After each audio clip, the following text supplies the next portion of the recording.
so we're going to ask the second question for this week, which is also from the questions that the youth gave us. So the question is, Toby, do you remember the other question? Do you remember what it is? I think it was, what's your favorite color, right? That doesn't sound right to me. Let's see. How about, oh, I know what it was. It was, are all friends alike? Which, or something to that effect. What I think it meant was like, are all Quakers have the same way of worshiping, the same beliefs, or can they be different? Right. Which ties in well with my little costume change. I'm actually wearing a fuchsia robe that I borrowed.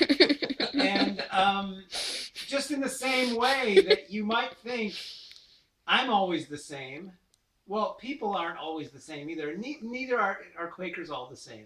Even within one meeting, we have Quakers in our meeting who believe in God and read the Bible and, are very Christ-centered and think a lot about that story. And then we have other Quakers who really aren't, and some Quakers who don't even believe in a particular God, who are like they call non-theists.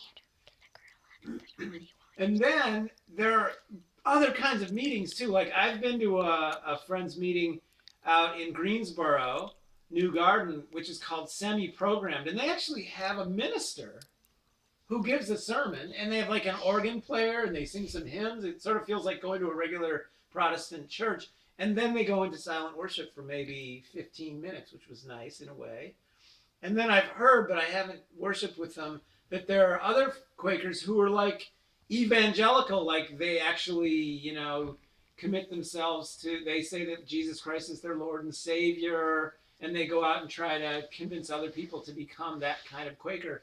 So I guess altar calls and they have altar calls, mourners benches. Yeah, and healing. I'm guessing healing ceremonies and stuff. So anyway, in fact, that's probably the largest number of Quakers in the world, I think, especially in Kenya. So there are different kinds of Quakers. Now there are some things that I think Quakers share, and one of those areas I think is around what we call the testimonies of peace and integrity and community and equality and all that, all those things. I think those are more common even with the different styles of worship. How's that?